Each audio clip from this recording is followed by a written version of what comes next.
I came home from a 12-hour shift and found my husband fucking a doll. What the fuck, Mark? I screamed as I opened the door. I wanted to crash on my bed. Instead, my husband was on it, moving as he rode another woman. What the fuck, Mark? I repeated and hit the lights. Years of marriage felt like they went down the drain. In the break room, I saw it wasn't a woman. A sex doll lay under him. Black hair, hollow black eyes, a smile that didn't belong on any face. Its legs wrapped around his waist. He looked at me with fear and shame. He took the doll's legs with his hands and peeled them off like a lap bar at the end of a ride. That's right, asshole. Ride's over. It almost came out. I bit my tongue. He yanked his pants on. What is that? You're fucking a doll? This wasn't a toy. This was a full-size body he dragged into our bed. Look, Danielle, I know you're pissed, he said, chest puffed with fake confidence. We haven't had time together. It's not cheating. It's a toy. It would never replace you. We went at it. My new night job paid the bills and bled us dry. We circled the same points and wore grooves in the floor. I told him he could do what he wanted on his own time, but this was unattractive and weird. He hung his head and said he would get rid of it. I didn't trust him. He folded the doll in half, its back bent like paper. As if it rasped, something heavy dragged. He took it to the bathroom closet, door shut. Mark came back, we lay on the same bed and did not touch. I wish that was the end. I wish I never saw that doll again. Time crawled. We barely spoke. He dressed for work in the morning while I sat with coffee, eyes red, steam on my face. The news on, but not listening to it. He said goodbye with no kiss, no hug. The lock clicked. Silence swallowed the room. Curiosity chewed my brain. I respected his privacy. I didn't ask what he ordered. I didn't open packages. I should have tossed that big box that came 2 weeks ago. Unmarked, no label, no address.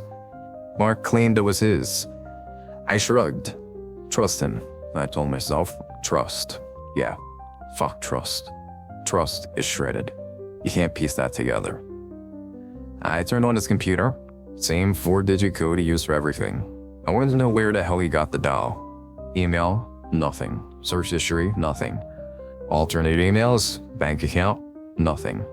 Maybe he bought it in person. Maybe he used his phone. My stomach burned while I played investigator.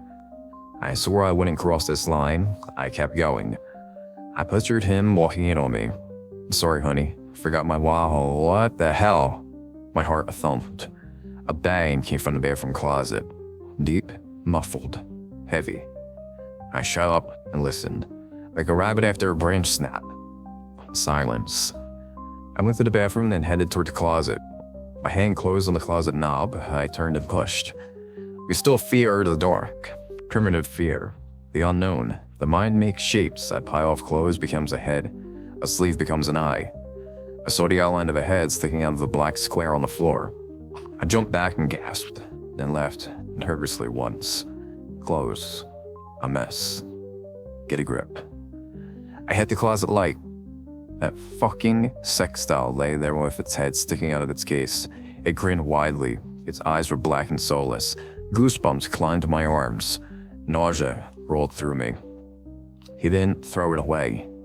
Asshole. I wasn't touching it. I grabbed the broom and shoved. It slid on the carpet, heavy and rough. I swept it into the corner under the clothes, out of sight. I turned off the light and shut the door. Then I sat on the edge of the tub and waited for Mark to come home. Why not just throw it out and be done with it? Said a voice in my head. I had considered that. I couldn't care less about his reaction, but I wanted him to do it. I wanted him to be sorry. Not sorry he got caught. Are you overreacting? My mind started to race. Clawing at ways to fix our marriage, any crumbling piece I could grab. Toys would have been fine. This wasn't a toy. It had a face. Those matte black eyes. I told myself I wasn't overreacting. He should have talked to me first. Controlling? That word crept in, and I threw it out. Why not just leave? No, not that. I can fix this. I can make this work. Focus on talking, not screaming. The talking didn't work. Came home and saw I was upset. I told him he hadn't thrown it out.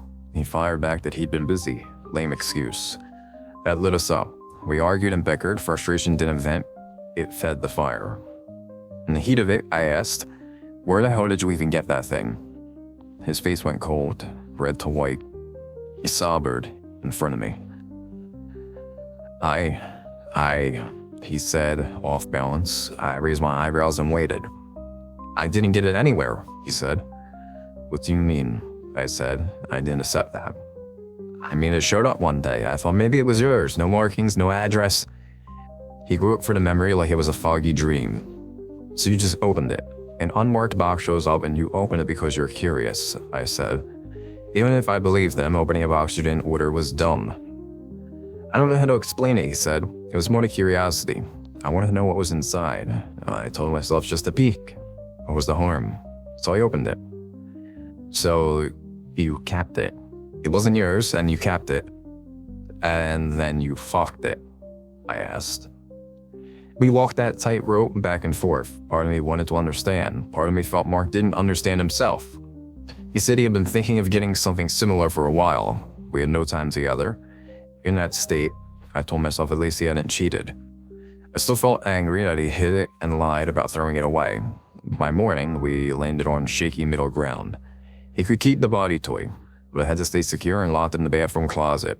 I didn't want to see it. We would both work at being intimate again. If that thing started to replace us, we would open a door and deal with it. Baby steps, I told myself. Hard steps, a relationship cost. You decide what you will give up and how far you will bend. I loved Mark, and I wanted this to work. The next morning, I woke up next to an empty bed. We both had the day off, but after last night, I expected a quiet, ashamed kind of day.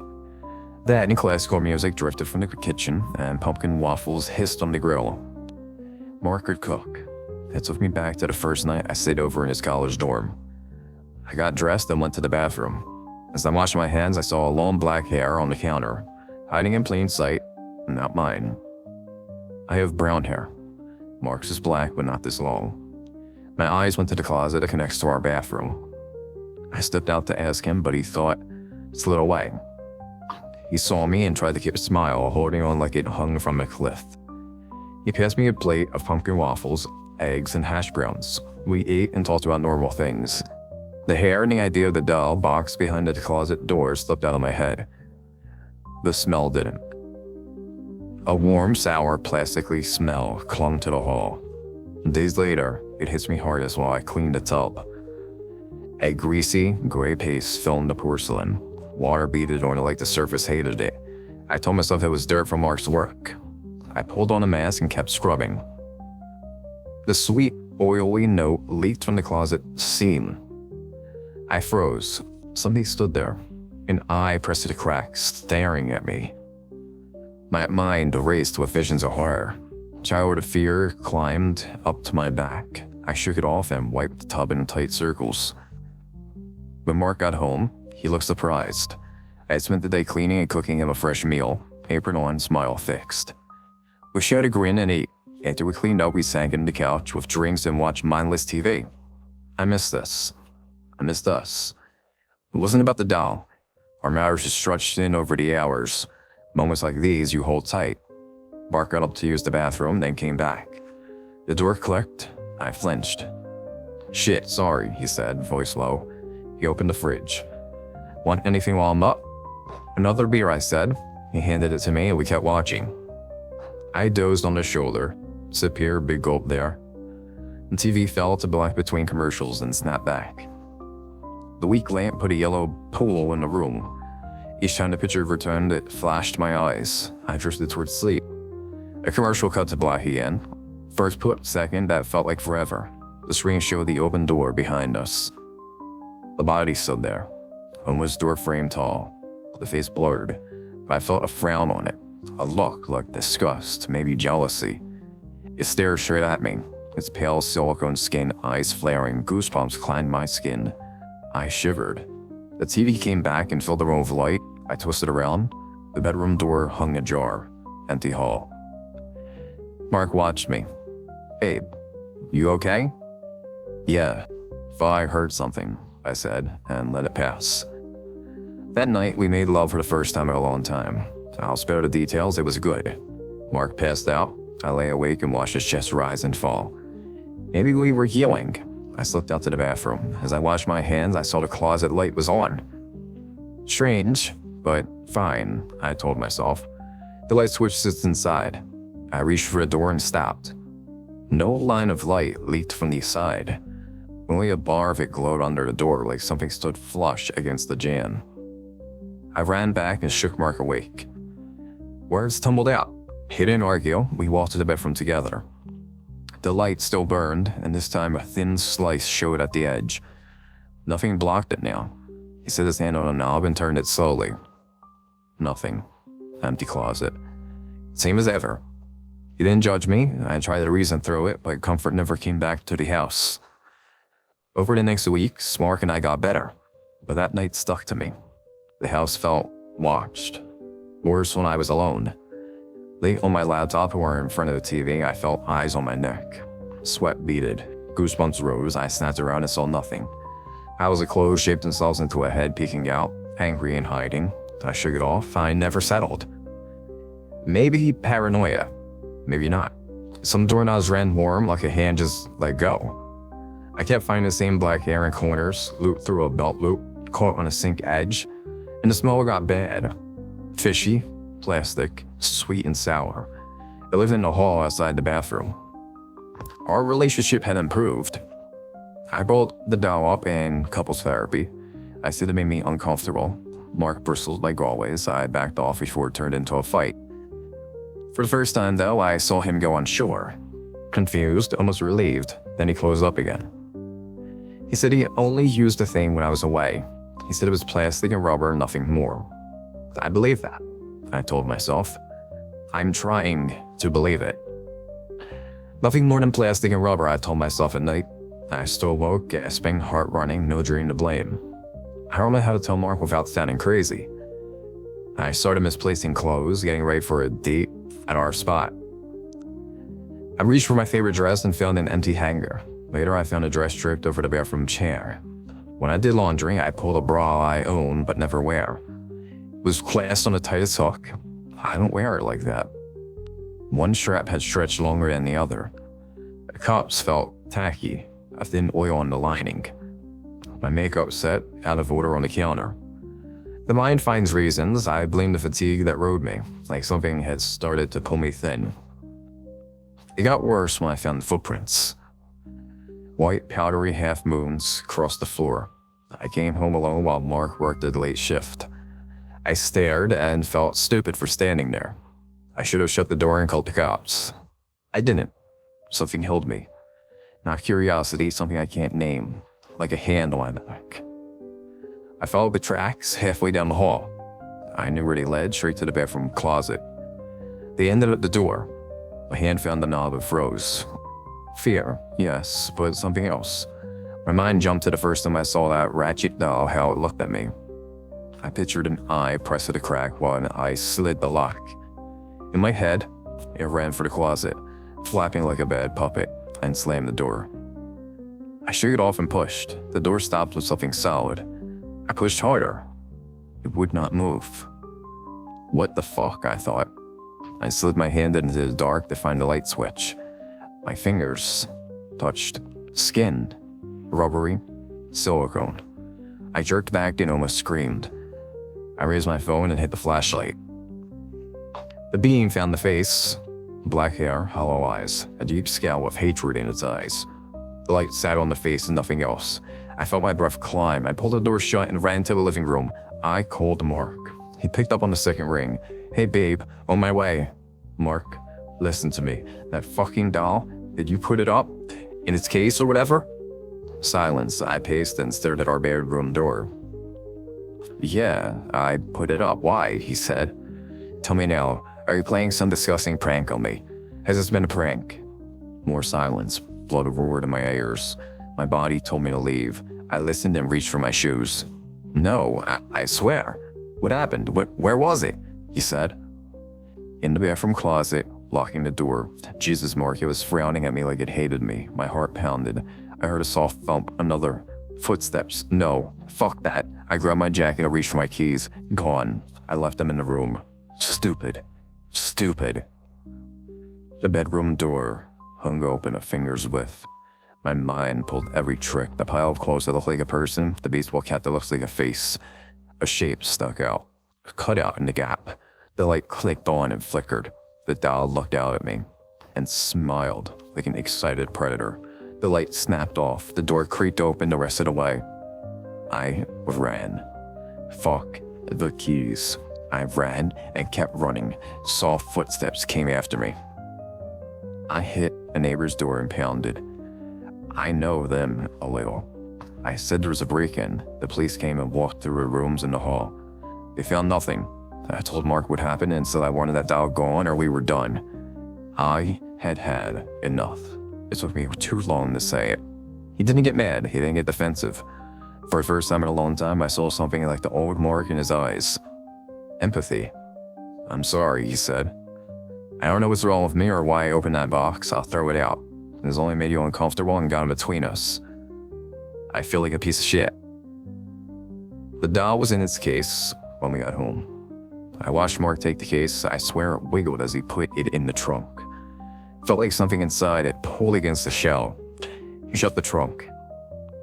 15 minutes later, he came back and opened the trunk for me. Empty. No doll. Dumpster by the strip mall, he said. Not far. I let out a breath and kept my guard up. That was the end, I told myself. I lied. I don't know if Mark believed me then. Maybe a small part of him thought I was playing a prank to get the doll out. I don't know if he believed my own eyes. Maybe it was sleep and a fried brain. Whatever it was, the doll was gone, and for a while that strengthened us. Weeks later, we lay in bed. A candle gave the room a low gold light. Soft jazz played. We were getting in the mood. Mark helped to grab protection. I stayed in the sheets with arousal and nerves in my chest. He stayed in the closet too long, and the arousal turned to confusion. Mark? What is wrong? I lowered the sheets. The fucking, he said. What? I said. I had never seen him like this. I was about to leave the closet, and I saw feet below the clothes, standing. He stopped. Then the face. That doll. Right there. It breathed. What the fuck? We need to go. We need to get out, I said. We heard the closet door open. Footsteps made plopping sounds against the tiles in the bathroom as it came toward us. We froze and watched the door, waiting for the knob to turn. It opened. A small voice came from the dark, thin and sick with effort, like a first word through a throat that didn't know how to speak. Mark? It said. It stood in the doorway and looked at us, like it weighed us. None of us moved. Then it sank low and set its hands on the floor. It came on all fours and it lunged. The weight hit the bed and pinned me. The mouth opened inches from mine. Hair hung like oil. The mouth widened, wider than a mouth should. A crack. The weight slid off. Mark stood with a stool in his hands. I threw the covers over the doll. It thrashed like a child trying to claw its way out. It screamed, not human, a raw scrape, a mad noise that wanted to sound human and missed. I grabbed the candle and threw it. Flame caught. The scream rose and broke and turned into a rage and pain. It tore the covers free. We stood and watched. In that moment, it looked human. It rolled side to side, hunting for a way to put itself out. I thought of stop, drop, and roll from school. Too late. Hair burned away. The room was filled with the smell of burnt rubber. Smoke thickened. The alarm shrieked. We ran for the door. I looked back once. The same scowl, the same look of disgust. A strip of jealousy in it. It reached for me with one hand and tried to claw. It failed. One last heave like a breath. It stopped.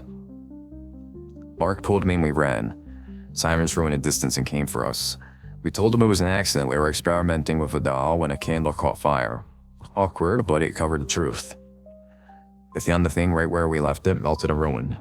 The fire proved its solid work. The fire never spread past our bedroom. We moved to another state, bigger house. In time, we had a baby. The baby took our time and wore us out in a good way. We were tired and happy. The doorbell rang during a nap. Shushing from the Google speaker hummed in her room. I checked the peephole and saw nothing. I opened the door.